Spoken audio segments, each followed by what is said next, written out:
it smells so good in here. Hello. How you going? Yeah, great. What are you having? Want one of everything? No, I'd love a coffee if that's all right. Just a skim flat white and a... Follow the flatty as well, please. Look at these. Almond, blood, plum and vanilla. You're all over that.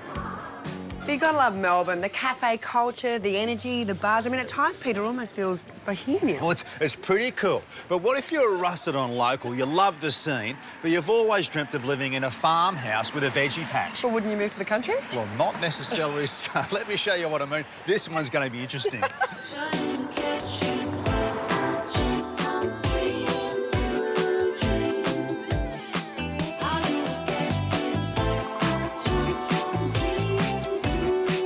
We're quite literally just a stone's throw from the bustling high streets of Northcote and Fitzroy. Not that you would know, it is so quiet here. And out the front, this Victorian workers' cottage is as pretty as a picture. Thank you. Hello, hello. You're gorgeous. What a welcome. Now, normally in a house of this vintage, you'd have a little narrow hallway, little poker rooms. Not here, Joe. No, they've actually flipped the entire design on its head. So where would normally be a tiny little bedroom, all the private areas are actually at the back of the house. And instead here, Pete, where you cook, where you entertain, where you live, you've got this amazing space. Two practical reasons as well. That's north, so you're getting natural light into the family areas and that communal connection back to the street. There is another reason. Yeah, this is just the entree. The main course is out here. Did you say that because we were near the kitchen? Very good. How amazing is this? This is special.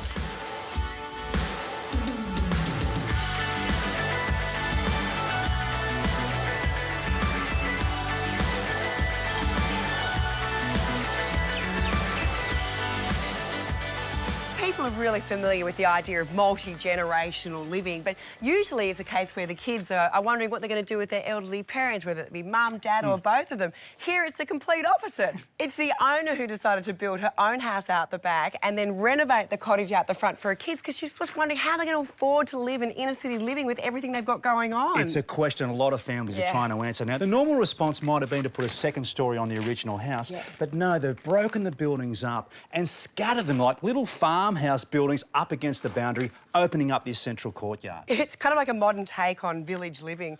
But, Pete, it's funny that you actually say scattered because I can see all these terracotta pots around the house. The owner loves her gardening. And wasn't the original idea, like, scattered terracotta pots? It's a beautiful architectural concept. The idea of taking the garden pot, putting it on a brick plinth and putting it up against the garden wall.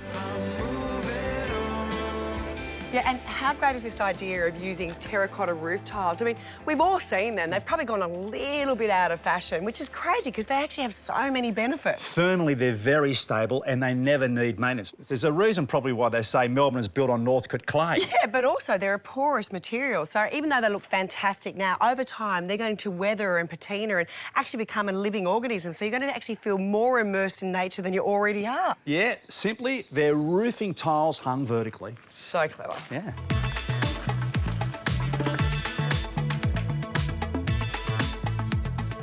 Into the owner's urban farmhouse, and the brief was simple, wasn't it, Joe? Yeah. Somewhere to eat, sleep, work and wash.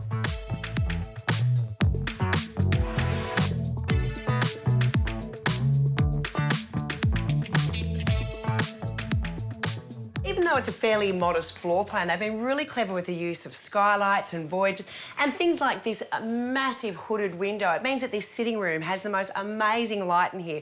Obviously helped, every room has floor-to-ceiling doors and windows, and it means every room has a connection to that incredible garden outside. Spot on, Joe. Another architectural trick used here is the layering of materials. Yep. Here we have concrete onto plasterboard, tiles, timber, brickwork, and the climax is this beautiful Indigenous patterned artwork wallpaper, giving us the full boundary-to-boundary width. Oh, it's brilliant. And honestly, I love this dark, moody, green kitchen. And the thing is, Pete, it's a farmhouse. Nothing's hidden away and sleek. Everything is out and on display and absolutely celebrated.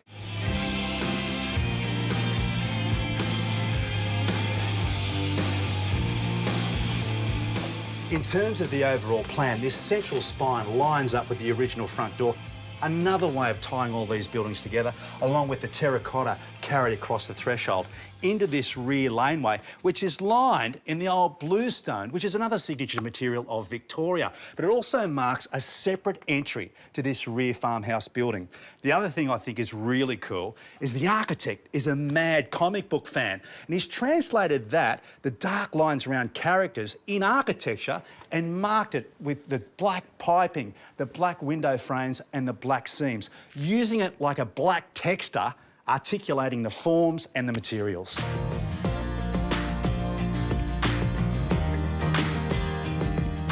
And one area common to both the old and new building is this central communal hub.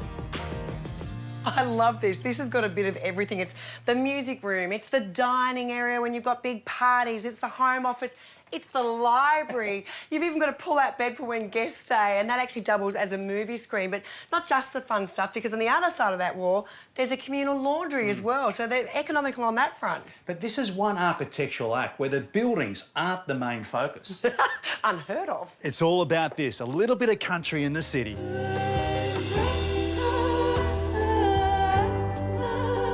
Failed to mention that it's possibly one of the most impressive veggie gardens that we have ever seen. I mean, from the espaliered fruit along the side to the cucumbers and the zucchinis and the eggplants and the tomatoes, the jalapenos, the asparagus, all the herbs. I mean, look at those citrus trees. Everywhere you look, every inch of this place has been basically planted to grow incredible produce. It's a smorgasbord of architecture and food. We go into so many really big homes. I feel like this home actually has so much more to offer, and it's not huge. It's 450 square metres between all the structures. Yeah, had they built 2 stories on that original house, all this would have been in shade. Yeah. Or if they built boundary to boundary, you wouldn't have opened up the centre. Yeah, hang on, you also wouldn't have had the part of the home design that actually gives both families the most amount of joy. So the 2 tips here are, you don't need a big house to fit everything in, and by pulling the buildings apart and opening up the centre of the site, you can connect your house back to nature.